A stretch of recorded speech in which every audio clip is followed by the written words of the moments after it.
You're either premenopausal, perimenopausal, or menopausal. Like, that's it. You don't ever get beyond. You're not like never in this post-apocalyptic menopausal. Like, once you're in menopause, you're there for life. Like, you're there. You're in the after party. You're there. The after party. You stay there. One scoop of most proteins, whether it's a vegetarian or whey-based, when you are consuming something in liquid form, it's not quite as filling as, let's say, 5 ounces of chicken, plus the vegetables, plus the rice, whatever else is on the plate. So it's a little easier to get in your protein sometimes in liquid form. It's also a little easier on the digestive tract, just sort of looping back to what we were talking about, because the work has sort of already been done. Like, any age you can start, you're never behind. You're exactly like where you are right now is exactly where you're supposed to be. All right. And we're live. So good to see you. So good to see you too. I know we've been just gabbing before we got recording. I was like, all right, this is so good. We should just start. These are our She Said episodes, which I love the name. I love spending time with you. And I'm so happy that we get to do this. Absolutely. Best way to start a Monday. Best way to start a Monday. I love it. So we thought that you and I are always talking over text. We have very similar audiences with very similar concerns. It's usually a perimenopausal woman trying to figure out intermittent fasting, perimenopause, the hormonal change, the body composition stuff, the sleep changes, menopause. And we get so many questions, and we can start doing this maybe even more formally, but so many questions come into you and into me that are similar. And I was like, why don't we just, and you and I were just like, why don't we just meld our minds together on a show where we can actually spend the time to really elaborate on some of these questions? Because sometimes on Instagram, I'll get these questions on stories all the time, and you just have like a 15-second frame to to put in like a little bit of stuff. But this is really where the nuance and like the real, I think that we can really answer these questions properly. What do you think? I totally agree. And I think on so many different levels that there's a lot of noise in the space right now. There's a lot of good information from, well-meaning clinicians. And then there's a lot of what I will affectionately refer to as voices that should be henceforth muffled, because a lot of what they're stating, I think, can be harmful or can cause more anxiety. And I think we as women put enough stress on ourselves to, be a great partner and be a great mom or be a great coworker or be a great friend. And so I think in many ways, our viewpoints are so much in alignment in terms of like finding the right balance and cadence to help women navigate the perimenopause to menopause transition in a way where they feel empowered and they don't feel fearful and they don't feel scared. And I think that I feel truly grateful for our friendship and being able to share our perspectives with both of our communities, because, we're stronger together. That's the one thing that I can say within this space is that we are so much stronger and we are unified and together and speaking out and helping women and doing it in a way that is sustainable and healthy. And not just healthy from a physical perspective, but also an emotional, spiritual perspective as well. You're so eloquent. I love to hear. I could just listen to you talk. I'm like, just little hearts are just coming out of my eyes as you're talking. Aww. I love that. And actually, I wanted to just double click on something you said, which I think is really important, which is we are actually wired to respond to fear, right? So you have, like, let's just call it out. I'll call it out. The shirtless bros at the grocery store telling you like, this vegetable is going to kill you. Oats are stealing minerals from you, blah, blah, blah, blah, blah. We're actually wired to listen to fear messages like that and pay attention to them more so than a scientist who's going to say, well, based on the literature, this may or may not be true. That is for the human brain that is very much primarily concerned about survival. Something like, hey, oats are stealing from you. If you eat them, they're going to run the phytic acid is going to steal your minerals. You're going to listen to that more so than, hey, you know what? The literature doesn't support that. And in fact, consumption of oats is related to a healthy body composition and better performance in the gym. Like one of them you're going to pay attention to because like, oh no, if I'm eating oats, I'm going to die or insert negative outcome here. So I just kind of wanted to highlight what you said. I know you said it in passing, but I think, just highlighting your brilliance a little bit there in that we are very much wired to listen to fear versus a more maybe less energetically or emotionally charged message that provides a bit of nuance. So that's key as well. That's such an important message. And it's ironic because when I started probably 8, 9 years ago, kind of pivoting from traditional allopathic medicine, I used to be the person in Whole Foods and in Trader Joe's, and I would identify like cleaner foods. But actually, I feel like I have now gotten out of the habit of being in the grocery store and doing those kinds of things because I think there's so much negativity and fear in reaction to whatever the message is. And I think for so many people, it's all about sustainability and it's all about finding things that you can do long term. And let's be clear, if you are trying to clean up your diet, let's just say for as an example, and you're trying to eat less processed foods, it's going to be a journey. It's not a race. And so I think in some ways, those, I'm sure, well-meaning influencers, I'll just find that reframe, those well-meaning influencers who probably unintentionally are evoking fear in so many individuals, they would actually be more effective. But I think that they're not looking to be more effective. I think they're just looking to incite fear and divisiveness. They would actually be more effective if they change their strategies a little bit to make it more accessible for the average person. In fact, I think about one individual who will remain nameless, who for a long time only ate meat, which is fine. I understand there can be therapeutic benefits to eating a carnivore diet for a period of time. But now I'm watching this individual kind of changing their narrative a bit, and they're incorporating more fruit, and now they're eating honey. And so I think it just speaks to the fact that at any stage of life, we are allowed to change our minds and course correct. But you are absolutely correct that especially on social media, the algorithm loves fear-driven content. And so more often than not, that's what gets pushed in front of us. And so we have to be conscientious about what we choose to view, watch, bring into our kind of periphery of our lives. And I think that I just find it fascinating. If you're on social media and you look at what is trending, more often than not, it is the social media influencer talking about someone who had bad plastic surgery, the social media influencer who's talking about, some fear-mongering topic, as opposed to like kittens and puppies. Like I'm the person that dives down the rabbit hole and loves to watch all the animal antics. I could sit and watch that for hours because it's pleasant. But in more instances, that's not what actually drives content on social media and is pushed in front of us. Sorry for that tangent, but I felt like it needed to kind of be. Yeah, no, it just underscores the idea that, it is important to be mindful. Sometimes we're going to talk about fasting today. There's a lot of questions around fasting that I think we'll get to, but sometimes a social media fast, that's also another, I have really gotten into the habit of unfollowing individuals who I feel are pushing out this, just fear-based narrative, because it's sort of like eye roll. Even honestly, there's been individuals who have had on the show and sort of watching the stuff that they're putting out. I'm like, I don't love this. I don't love this message. It's very divisive. And I think you sort of learn, unfortunately, like you said, the algorithm loves, it loves fear-based stuff. But I think that us as content creators, we also learn, oh, well, if I put out more fear-based stuff, I'm going to get more eyeballs. So that's a good thing. And then you just start putting out more content like that. Yeah. So don't become the algorithm. That's don't let the algorithm dictate your life. There's certainly ways to do it ethically, but let's dive into some of these questions. There's some really, really good ones. These are questions mainly from your community, and going forward, I'll make sure to pull mine as well. Where did you want to start, Cynthia? Did you want to start? Is there ones that you want to jump into right away that are speaking to you? Well, it's interesting. Life kind of imitates art, and this postmenopausal weight gain. So women that are already in menopause, this seems to be, without question, the greatest concern, complaint, symptom of this perimenopause to menopause transition, without question. And I think that a lot of women are doing the right things. And this is why I was like, let's start the conversation there, because I think this is a particular topic that is relevant, timely, and also of great concern. And I don't say this from the perspective of the aesthetics. I think people are frustrated and they're trying to look for ways to circumvent this weight gain. And this is a question that came in from Mary.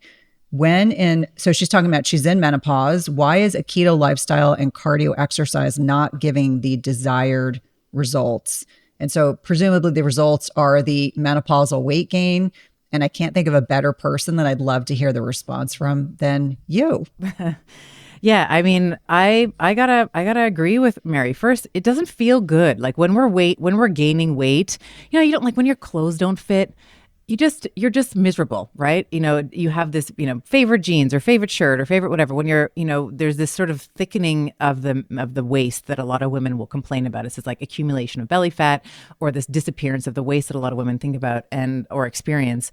And so I just want to throw some empathy there. I totally can understand how frustrating that is. And I think that we have to look at keto and the intermittent fasting. So for transparency, I wrote a book on female-centric ketogenic diet. It's called The Betty Body. And it's, the whole book is like menstrual cycle literacy, like ebbs and flows of the menstrual cycle, but then how you can sort of pair different food, diet types with where you are in your cycle. And I gotta take some responsibility here, because when I wrote that book, I still stand by the principles of the diet there. But what I found happened, and I didn't put this, the messaging wasn't clear enough. So in future iterations of this book, I am going to, there's going to be some modifications I'm going to make. And that is to say that the diet that heals you, okay, so if you are insulin insensitive, or you're gaining belly fat, or your clothes aren't fitting the way that you want, a ketogenic diet or a protocol for intermittent fasting, let's say, is a wonderful intervention for you to start with, right? So the ketogenic diet, really, really good literature on helping reverse insulin sensitivity, improving brain fog, improving sleep, improving things like waist circumference to hip circumference, all this kind of stuff.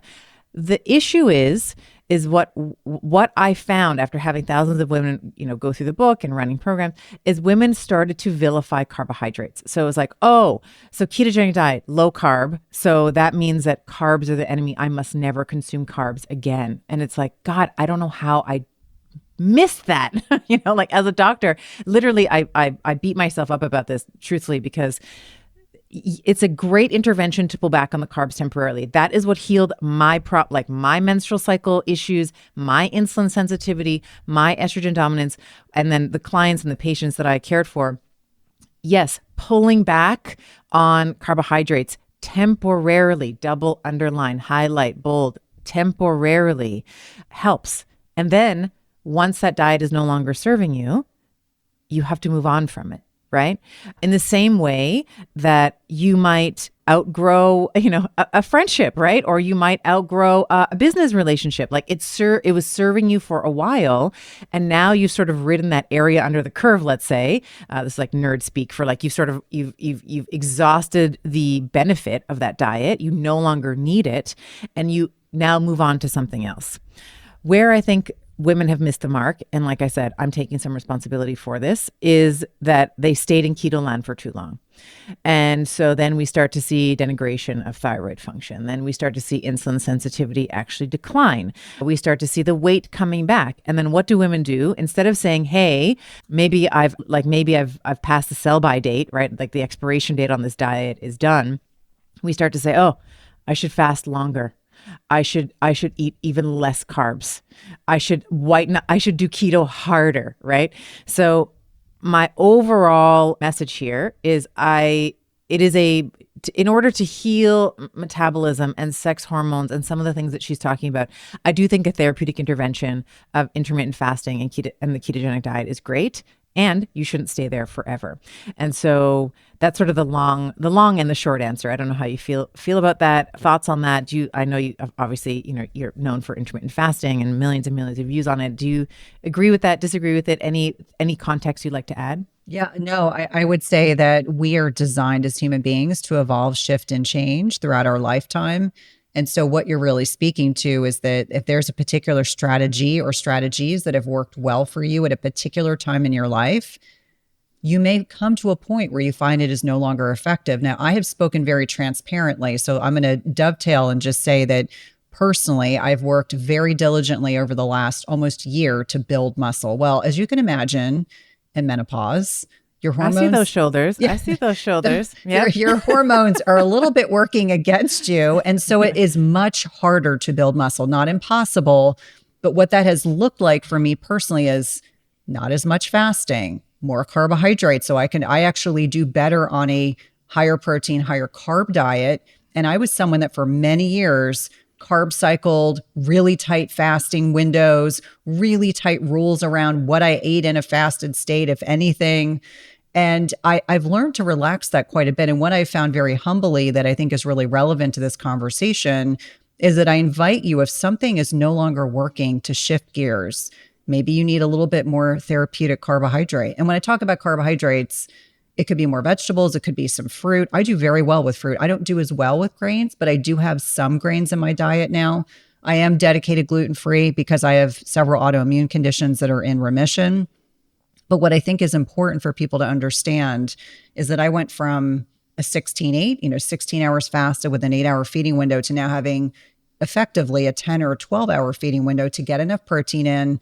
I eat more carbohydrates now. I am leaner now than I was a year ago, although maybe with clothes on, I might not look any different, but with body composition. But your body composition is different. My bioimpedance scale information has been very helpful. So when women say, this strategy strategies are no longer working, it's like, okay, your body is inviting you to change gears. And that's the role of hormesis, like hormetic stress in the right amount at the right time. And it could be that you need to adjust your strength training. You may need to back off on fasting.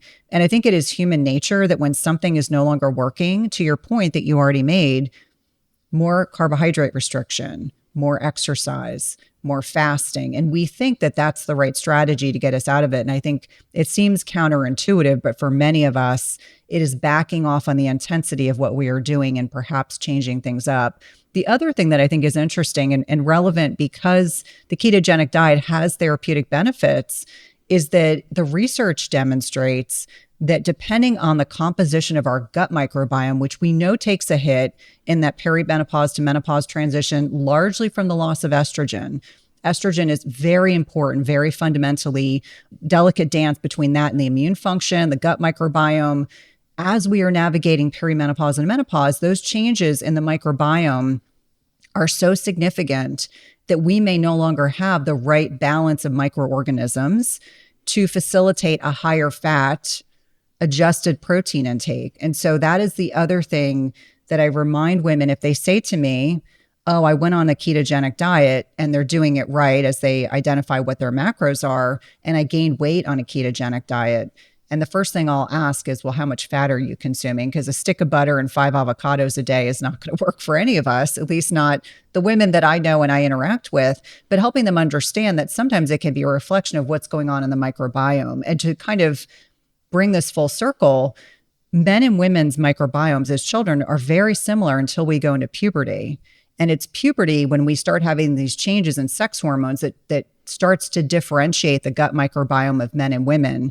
It comes full circle. And in menopause, women's microbiomes more resemble men's than in any other time in their reproductive years.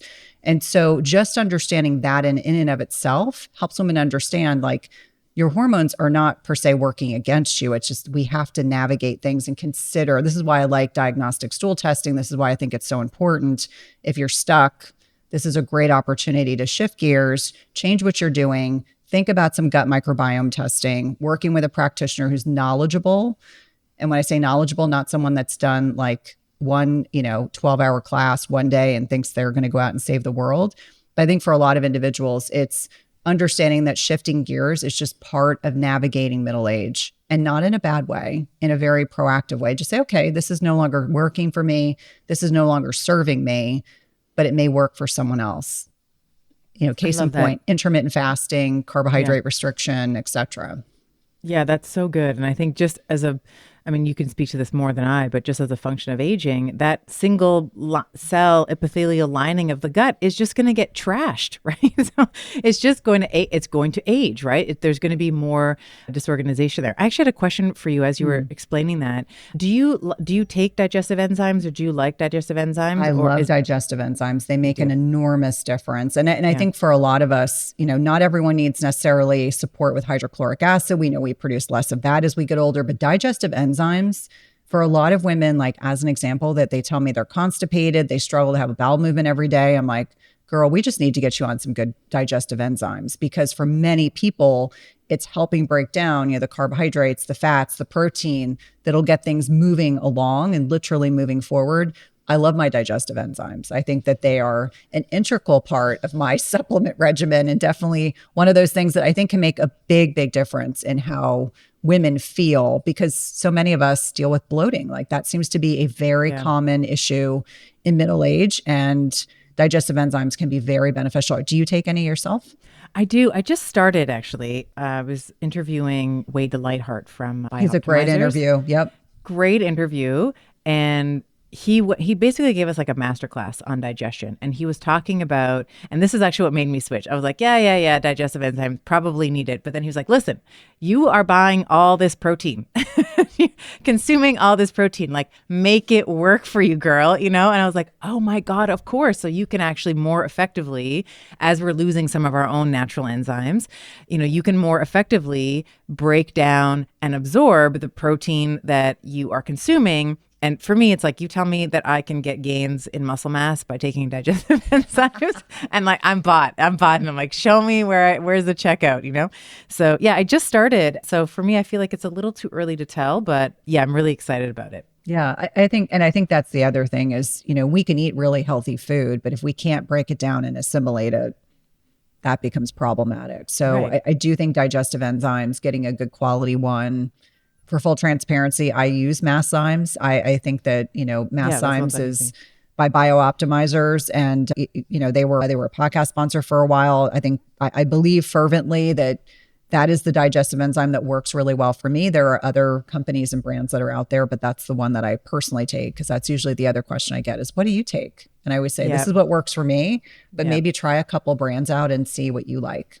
Yeah, and this is the same. So I'm taking the Masszymes, and they make my favorite magnesium of all time. So I love their magnesium product as well. All right. So I think that question she got probably more than she bargained for, but this is what these podcasts are for, is the nuance and the tangents. Where do you want to go next, my friend? I guess just, and this is literally, I think we could answer this question in one or two sentences. Criteria for when you have ceased your last period. When do you become menopausal or Yeah. postmenopausal? And so I understand the confusion, because this terminology gets used interchangeably. You're either premenopausal, perimenopausal, or menopausal. Like, that's it. You don't ever get beyond. You're not like never in this post-apocalyptic menopausal. Like, once you're in menopause, you're there for life. Like, you're there. You're in the after party. You're there. The after party. You stay there. Right. So that's how I like to think about the nomenclature. You know, premenopausal would be anything under 35. Perimenopausal would be like 35 to up to the point where you have 12 consecutive months without a period. And I know that some women are going to be like, how dare you? I'm 35. Like, I am not old, you know, because we sort of associate this Age sensitive. yeah, we're very age sensitive, right? So it's like perimenopause. I'm 36. Like, you know, do you look at me? You know, I'm not, you know, because I think that there's this sort of cultural stigma that, you know, once you're anything menopausal, perimenopausal or menopause, you're like dried up, and your, you know, hair is gray, and, you know, you're only wearing cardigans, and, you know, like, I don't know, nothing against cardigans. I have some, but, you know, I just think that there's this sort of like, your life is over, kind of like you're not useful anymore. So yeah, perimenopausal, 35 to about 51, 52 for most women. So it's like 15, like good chunk of your life, right? Like 15-ish years. And then after, you know, you don't have a menstrual cycle anymore, you're menopausal, and you stay there. There's no post-menopause. There's no after menopause. Yeah, it's interesting, because when I hear others describe menopause and after menopause, some people say menopause is one day in your life. I'm like, I don't really believe that. I think of it as, you know, we have these buckets: your puberty, you know, peak cycling years, then perimenopause, then menopause. Average age in the United States is 51. It's similar for most westernized countries. What's interesting, though, are the people that are in the in-between. And by that, I mean they're on long acting reproductive products like IUDs, people that have, you know, had Depo-Provera, or, you know, medications that are, they're not yet menopausal, but they're not actually getting a cycle. So the little dovetail caveat is always, unless you've had a total hysterectomy, removing your uterus and your ovaries. Some people just have their uterus removed and they're no longer getting a cycle, but they're not yet menopausal. So that is actually a large percentage of women. Having said that, I think at some point they will change the nomenclature to incorporate, this kind of in between. I call it the in between because they're not yet menopausal. If you look at lab work, they're still, they've still got, low FSH. It's not over 25. They're maybe cyclically having symptoms throughout their cycle. They're just not having a menstrual flow, and therefore helping them understand like where they are. So if you're 47 with an IUD, you very likely are probably not at menopause yet. But for those of us that have gone 12 months without a menstrual cycle that are not part of that long, they call it LARCs, the long acting reproductive contraception in some instances. If you're not part of that LARCs community, yes, you are very much in the peak fertile years, perimenopause, menopause, and I call it menopause and beyond because it's like menopause. It's the, third of your lifetime is spent in menopause. It's a long time. Yep. And lots of time to make things happen. It's never too late. You're never too old. You're never behind. You can start, starting a gut protocol. You can start, there's this woman that I follow on Instagram. You probably know her. It's Train with Joan is her handle. She's amazing. I don't know how old she is, 80, maybe I think she 85. might be 80. She's incredible.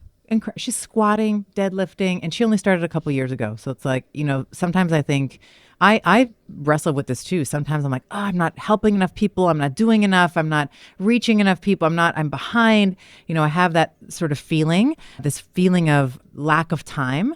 And then I look at Joan, who has, in the last year, graced, I think she was on Women's Health magazine. And, she's this icon, at least for me, for what's possible at any age, any age you can start. You're never behind. You're exactly like where you are right now is exactly where you're supposed to be. I was actually having this conversation with my son for a separate reason, but I was saying to him, like, how would you be showing up? Like he was having a situation, like an issue. And I said, how would you show up to this situation if you knew that everything was going to be fine in the end? Like it turned out exactly the way that you wanted.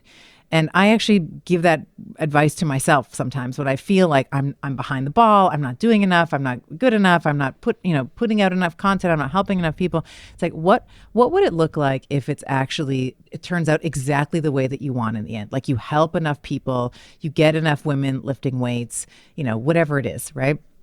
So I would just offer that to any of our listeners here as well. Like you are exactly where you're supposed to be. You're not behind. If you haven't started yet, that's okay. You can start today. Your future is still within your control. I love that message. I think it's important. And it's certainly, as someone that I look to in the health and wellness space, high integrity, great content, positive influence. I think we all have days like that. I just finished a book manuscript and it sounds like my publication date will be April of 2026. And in my mind, I'm like, there's not enough time. There's so many things I want to do. And I finally just told myself I needed to get out of my head and just realize all the things will fall into place. You are a planner. You have the right resources. All the things will fall into place. So I 100% agree with you, irrespective of where you are in life stage. You have the ability to shift and pivot and change throughout your lifetime. And I love that you brought up Joan because she's someone that I really look to as an incredible example of what is possible. Yeah, love her. All right, so we didn't do it in 2 sentences. I don't think we ever do it in just 2 sentences. But we should try to challenge ourselves, like answer this in one sentence. Be concise. Well, I can tell you the cardiology group that I used to work for, they value as men, because it was almost all male cardiologists. Yeah. And the NP service, they expected us to be as concise as possible. Well, that ruined my writing skills because I had to think about what are the 15 things I have to put into the sentence and make it as concise as possible? And so I need to just reacquaint myself with some of that. Having said that. Love it. Well, this is what I feel like Instagram is sort of like science light. Mm-hmm. And the reason why we push people to the podcast is where you can get the full answer, right? Yes. Like I want people listening to this to feel like they have a seat at the table. I want people to imagine that we're all having coffee together and you're just sort of listening in on a great conversation. And there could be tangents and there could be nuance and there could be details that you just don't get on social media. Yeah, absolutely. Absolutely. I've got a great question here from Karen about protein. As a menopausal woman, I hear your message to be sure to eat enough protein. I'm finding it hard to get more than 90 grams per day while still getting enough other micronutrients as I get too full from eating my veggies. I think of my 89-year-old mother who I am encouraging to eat more protein. However, her appetite is lessened, which is so common, and other nutrients are important too. I'm looking for tricks to get in protein and everything else for good health. She asked about some other things, incomplete protein like collagen peptides. How do you answer this question, as so many of our listeners are dealing with the same issues? They're watching aging parents. We're in the sandwich generation. They're struggling to get enough protein in. I know that we probably have interviewed guests that have had varying opinions on this as well, like Mark Sisson as one example. He talks about this very openly. Yeah. What are your thoughts? How do you encourage women to get enough protein in? And how do you deal with older men and women who probably don't have as much appetite and aren't as physically active, aren't hydrated? All those things contribute to that appetite regulation too. Yeah, there's a lot of factors here. I would say that I would get in touch with your inner protein shake. I had one this morning. Yeah. So I would say that is basically a food group in our home is, protein shakes. So that is a very easy way, like 1 scoop of most proteins, whether it's a vegetarian or whey-based.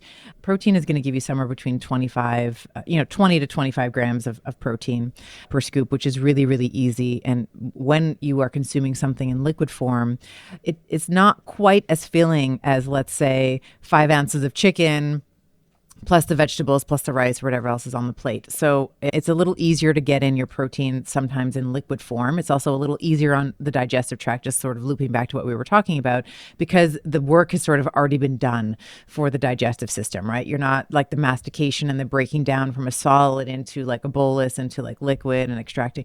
All of that's already kind of been done for you with the Vitamix or whatever whatever mixer you're using. So I would say love shakes as a way to get in more protein. The other thing that I've been experimenting with lately, because I actually get this comment, not even just with like 89-year-old moms, I get this comment from 45-year-old women that are like, how much meat or how much tofu do I actually need on my plate? I'm actually having, to this person's comment, I'm having such a hard time getting more than 90 grams of protein. I actually think that baking with protein is at least that's been like a big secret for me and my family, because I always don't just want to have meat. I eat meat. I'm a meat eater, love meat, but I love to have dessert, and I'm not going to give up dessert. So, like that's my hard boundary, is like, I still want to enjoy dessert. So I have been experimenting with protein brownies and chocolate mousses and, cottage cheese and Greek yogurt usually make up the bulk of those recipes. I made one just the other day. It was a protein brownie, and it was basically like Greek yogurt. I put some collagen, I put protein powder in there, put some cocoa, and I think I put some sugar, like mix it all up and threw it in the oven. And it was so delicious. And it felt like I was having a brownie. It tasted like, sometimes you bake something with protein, and you're like, oh, this tastes awful. Like I can taste the chalkiness. It tasted wonderful. So I would say baking with protein, and then liquid forms of like a protein shake are easy ways to help the digestive capacities of someone who doesn't have that, that digestive faculty anymore, that maybe is having trouble breaking things down and absorbing them. The digestive enzymes that we've already talked about. And then I think that for me, she was saying something about like she gets too full to eat her veggies.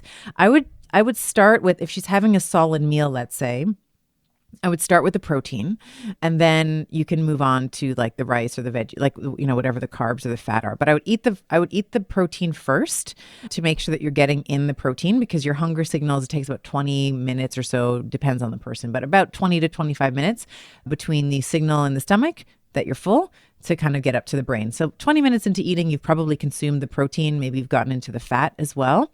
And then I'd leave the carbs for last. So those would be sort of my, action items there. Anything that I missed or that you'd like to add? No, I love the creativity, because I think that's key. What I typically find is giving women some type of a sense of what 30 grams of protein looks like, because more often than not, it is not this massive portion of protein. They are underestimating their protein. So tracking macros to get a sense of how much protein you're eating is number one, because then you can build awareness around that. Number two, I 100% agree with you about the protein shakes. And for me, that's really how when I went from having a tight fasting window to 2 meals to 3 meals, I worked it up with 2 meals and then a protein shake. And Now probably I'm having a protein shake twice a week. I really can now manage that third meal. I think it's all about finding what feels good to your body. For me, I'm very much a red meat person. I like bison, I like beef, I like elk. I don't love chicken. I will occasionally eat chicken. And when I say occasionally, like maybe twice a month, but more often than not, I will, have some fish or some shellfish. It's finding what is sustainable and easy. And I love that you brought up having some protein powder incorporated into some protein options. And for me, sometimes I'm just, I train on Monday afternoons. And so by the time I get home from the gym, I'm not really interested in having a big meal. Usually lunch on Mondays is my big meal. And then I'll have something smaller. Sometimes it's a protein pancake that's made with, whey protein, a part of a banana mushed up. It usually may incorporate an egg. And, it ends up being like enough protein that it's reasonable and feasible. It tastes delicious. And it's just a different way to eat eggs and whey protein together and do it in a way where the eggs are safe. Because I fervently believe I have a teenager who will eat a dozen eggs in a sitting. He'll just break them open and chug them down because he's kind of a machine.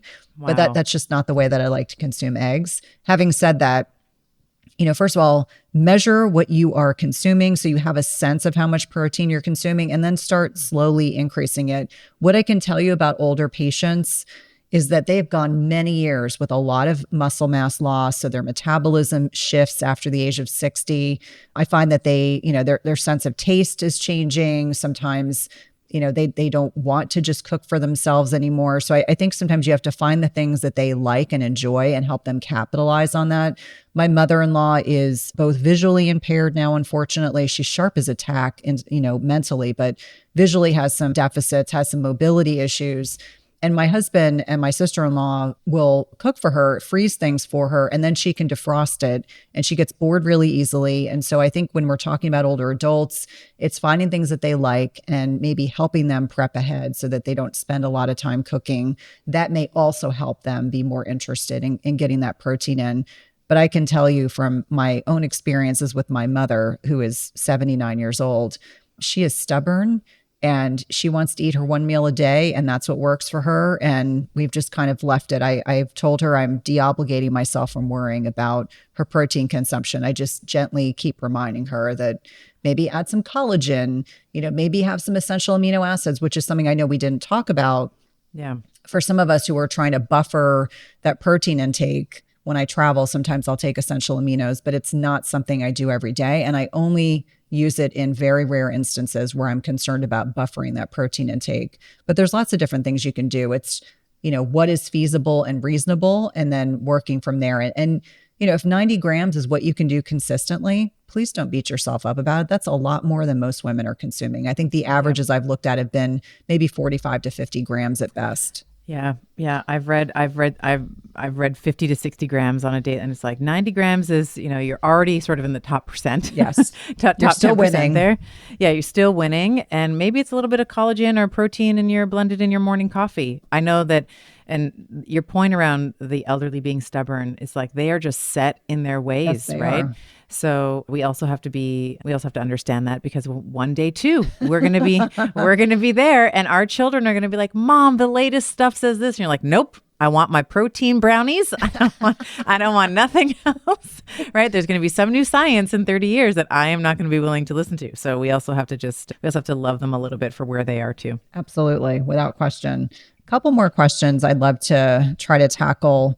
We know that stress is, without question, there's no stress-free existence. I'm sure even monks in Tibet probably have some degree of stress that they experience. Yeah. This question is, there is a theory that fasting puts too much stress on the body, which isn't good for health. What are your views on this? This is from Selda. Now, we talked about hormetic stress, beneficial stress, right amount. I'd love to get your perspective on this, because I have no doubt that we are very unified. When you're talking to women online or in programs, how do you address this type of question? Oh my. I'm probably going to upset some people, but here we go. So I think that there's this pervasive theory. Well, first let me back up, and I'll just say that I'm not sure, this applies in many different facets, but I'm not sure where along the lines we were taught to fear our own hormones. We're taught to fear estrogen because it causes X and Y, breast cancer and heart attacks. We're taught to fear cortisol because, with fasting or any type of hormetic stress, things raise cortisol. Coffee raises cortisol, therefore coffee's bad. I think that there's this idea that our hormones are somehow working against us and that there's lack of nuance in terms of their understanding. So I just want to talk about cortisol specifically. We can certainly talk about estrogen, but I hear this a lot from women. It's like, isn't the sauna or the cold plunge or the fasting or the coffee or the workouts, the intense leg days, doesn't that raise cortisol? It's like, yes, it does.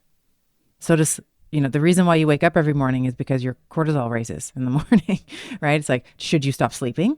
Should you stop exercising because cortisol raises? No, that is a normal response to the stimulus, right? If you are doing an intense leg day or back day or whatever, even high intensity interval training, that is going to raise your cortisol, but that is not necessarily a bad thing. Cortisol is working in this instance to actually mobilize fuel for your muscles, right? So cortisol's one of its jobs is to actually make sure that the let's say it's the glucose or the amino acids that it actually stays in the blood so that you can preferentially throw it to the muscles, like the musculoskeletal system, right? So it's a fight or flight. This is for the fighting or the flighting, right? This is a good thing, right? This is stress in and of itself is not bad, right? Acute stressors can be things like leg day, can be things like a cup of coffee, fasting. It's just when the stress, like if I just said, okay, you're going to do leg day for the next 24 hours, that's when it becomes problematic. You can't sustain that amount of stress for that long. Or if I said, hey, now you're going to fast for 96 hours, like that's when where we start to get some of these diabolical consequences, right? It's like the chronicity is what makes the stress good or bad, right? Exercise, obviously short-term acute stress, makes us stronger over the long term because we have the adaptations that happen as a result of it. Fasting, same thing. Coffee, like you're going to take coffee out of my cold, dead hands. Like I am not giving up coffee. Same with, cold plunges and saunas. These all raise cortisol. But it's just what I find is that people are so concerned about raising cortisol that they're not actually engaging in the healthy, they're ignoring the areas where they could have a meaningful impact on chronic low-grade cortisol, like being in a job that you hate or in a relationship that isn't working or enduring some kind of toxic behavior or malignant behavior from someone without setting any healthy boundaries for yourself, right? These are areas where you can actually meaningfully make progress in terms of that subclinical low-grade stress or resolving, residue that resides on your nervous system from, when you were a young girl or a young adult, some maybe maltreatment as a child or, something. We've all, it's just like part of life. We're going to endure things that are difficult. So I would say working on that stuff is less sexy. It's less tangible because there's no start and stop, right? We don't know how long it's going to actually take us to get good at setting boundaries.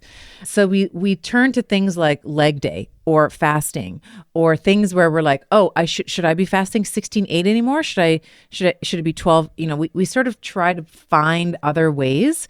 And so I applaud the effort, but I would say that, glad that there's awareness around this, but it's the chronic stuff that's really getting you. It's not whether or not you're fasting for 16 hours. I mean, maybe if you're fasting for 16 hours and and you're starving and you're denying your own hunger signals and you've been doing that for years, okay, now we have a chronic we have a chronic stress that you haven't addressed. But I would say looking at some of the things that are messier, uglier, that's where you're really going to get the more bang for your buck in terms of lowering your stress. And you should never skip leg day. Like friends don't let friends skip leg day. I'm not going to let you skip leg day. You're not going to get out of it, but you shouldn't be doing high intensity interval training like 6 days a week either, right? So you should be, selectively doing that 1 or 2 times a week. So I know that that's a bit of a convoluted answer, but I would say don't be afraid of your own hormones. Cortisol is not your enemy. There's a difference between good stress and bad stress, eustress, distress, and then acute and chronic stress we have to also differentiate between as well. I think There are so many good points there. And I think just to really kind of reaffirm this is that we can have this very kind of duality of good, bad. There's nothing in between. And I always say most of us exist in the gray, meaning that a little bit of stress is beneficial, too much stress is not. And it's determining as we are navigating this perimenopause to menopause transition, what is right for us. Like, as an example, I will give you an example. And I think Sarah Gottfried even talks about this. I don't like cold, but I will be the first person to say doing a little bit of cryotherapy, a little bit of cold shower is good for me. But sticking me in a plunge pool would probably do detrimental for me personally, detrimental things to me personally, because that would be too much stress. But to someone else, that might be great. And that might be a lot of beneficial stress. So I think for each one of us, it's having that conversation about how lifestyle is influencing our stress levels. And then also, honestly, having a conversation with yourself that if you are not taking a pause, so perimenopause, menopause, pause is an important word here. If you are not reflecting on what is working for you or not working for you at this stage of life, you're missing an opportunity. My life looks vastly different than it did 10 years ago. I am 53. I will be 54 this year. 10 years ago, I was in the midst of perimenopause. I hit a wall. And so I openly talk about how many changes I had to make to be able to navigate the rest of perimenopause into menopause in a way that supported my hormones, some of which were starting to falter, and support my lifestyle. And so I think you brought up so many good points about the lifestyle piece, not being fearful of hormones. We've been fear-mongered around hormones for over 20 years. Thankfully, things are coming back around now, and we're starting to get better information. But I think that we have to take a very nuanced approach to these conversations, and then just being honest about what's working for you. There are probably people listening that can still do more intense exercise and they don't feel depleted. And then others may feel like, I went from doing, I would say, CrossFit-ish type classes in my late 30s, early 40s. And then afterwards, I was like, that degree of stress and intensity no longer works for me, but I can lift heavy and I can do HIIT or, jump training twice a week. And I do it in a short window and that works really well. So I would just say, consider what is serving you within your personal life and make adjustments accordingly. Great. I love that. Last question. This is a question from Erica. She mentions, I was able to lose 130 pounds in my early 40s using intermittent fasting. At that time, I was just starting perimenopause. Now I'm hearing that it is dangerous for menopausal women to fast this way and that we should not work out fasted, but eat before and after due to cortisol. Is this right? I'm still maintaining my weight loss using intermittent fasting and fasted workouts.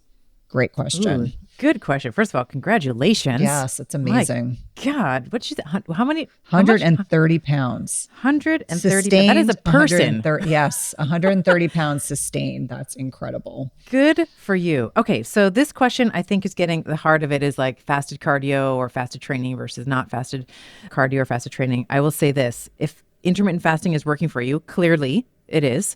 You can continue doing that.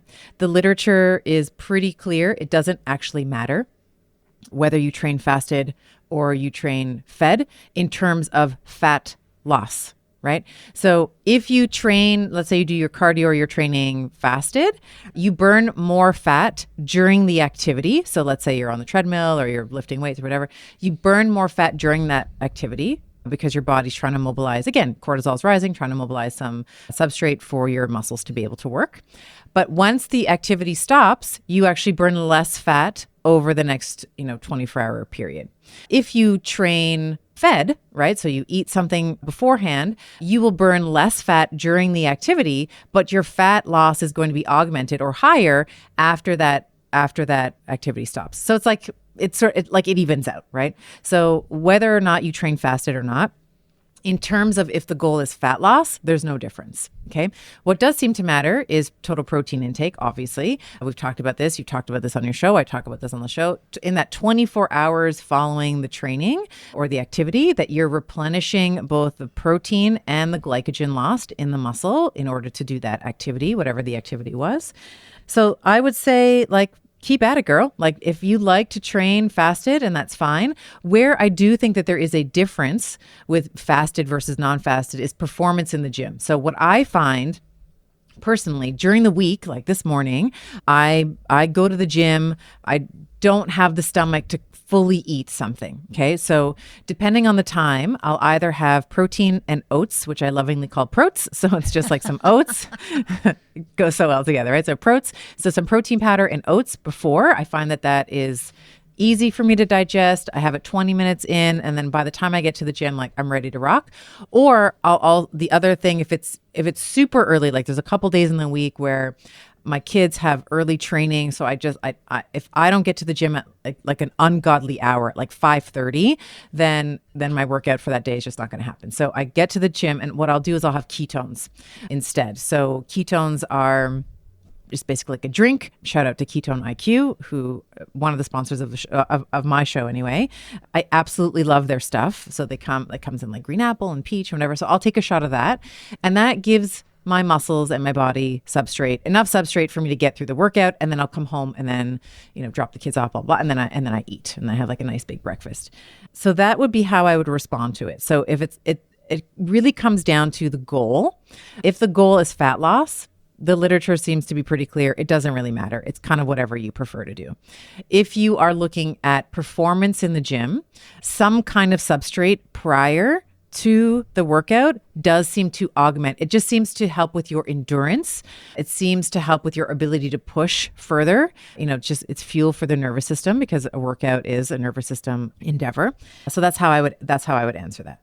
That's absolutely perfect. So I think for anyone listening that feels like they are trying to navigate this, and I had Dr. Stacy Sims on, and she was talking about how she doesn't like fasted exercise, based on her research. And so I encourage anyone just to do some degree of experimentation. Like on Mondays, I have an afternoon workout. I've had 2 meals before I go to the gym. I can push way harder than I do at 9 a.m. on Wednesday morning, which is my other concerted, like dedicated time to be in the gym and lifting.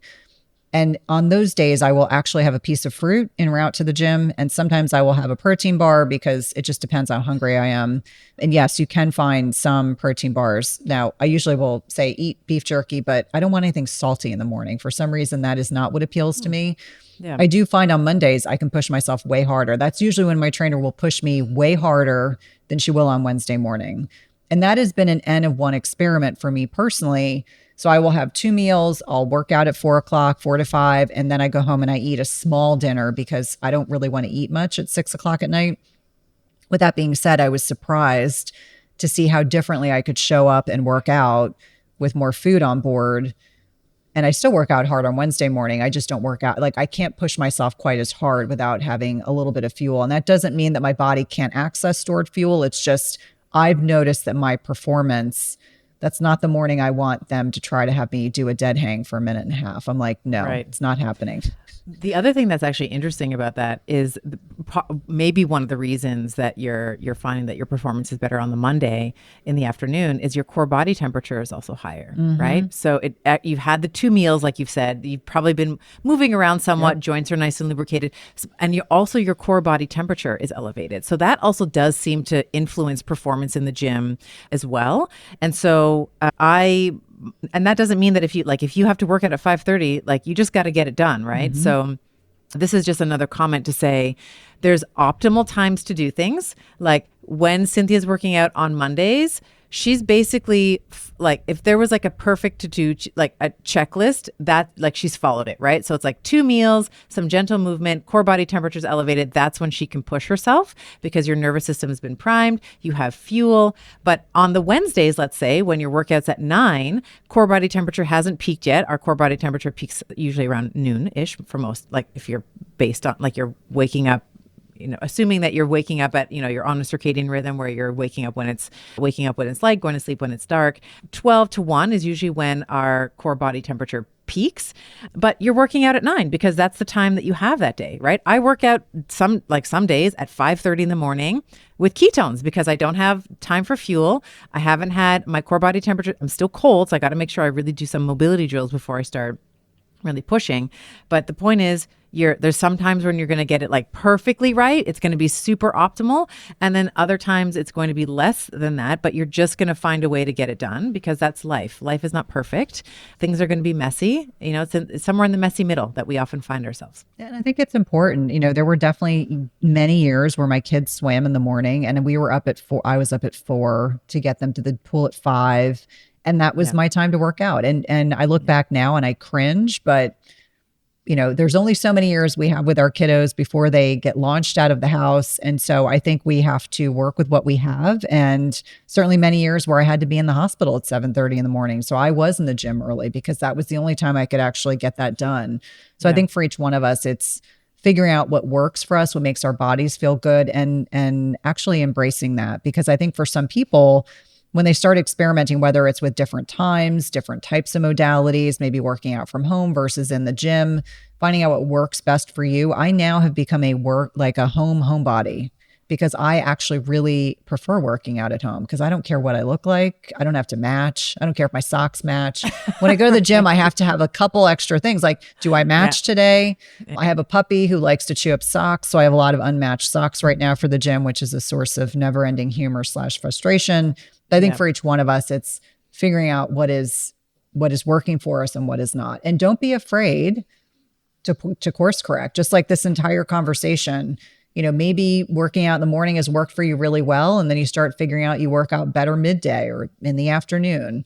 I'd be the first person to say, you could have knocked me over with a feather. I never would have imagined that I could push myself so hard in late afternoon. In fact, I kind of demotivate myself sometimes. I'm like, I'm going to the gym, I'm getting in the car, I'm not as motivated, but you always feel better after the fact. Even if you're not feeling particularly motivated, get the workout in.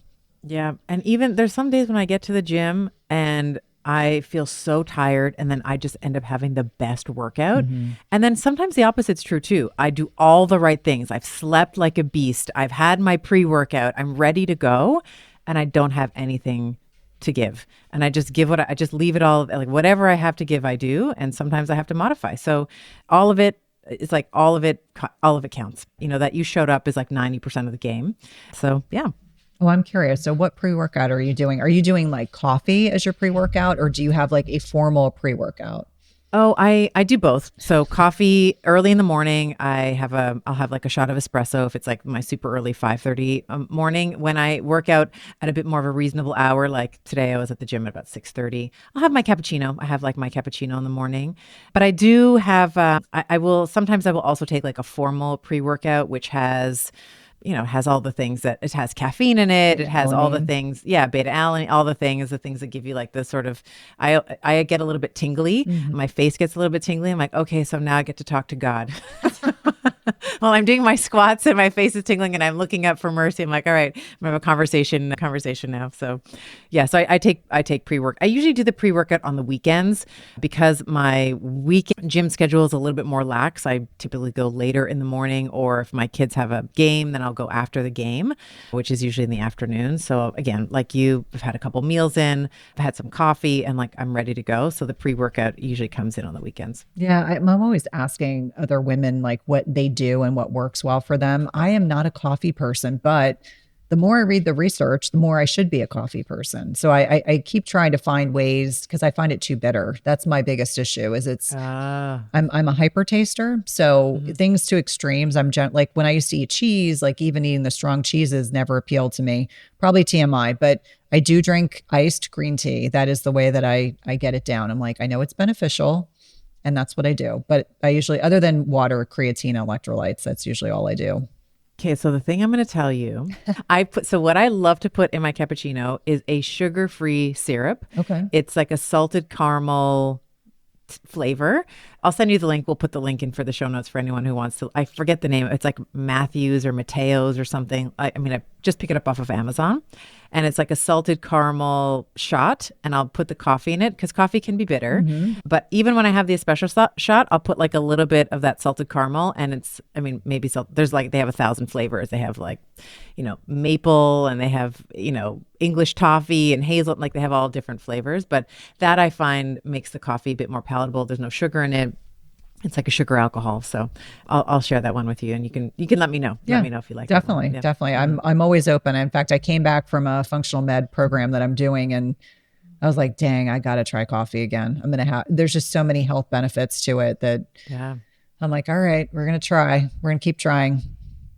Well, I'm going to send you that link, and then next time we meet up, this is a good cliffhanger. Next time we meet for this she said, you can tell me if you've tried it, and then we can talk about coffee a little bit. Absolutely. Lots of benefits.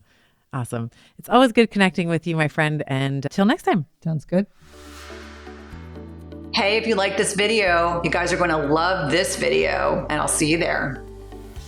If you look at type 2 diabetes, which is one of the big problems, you see that it sort of lags the obesity epidemic. So as that gets worse, then diabetes gets worse, but it doesn't sort of turn around right away.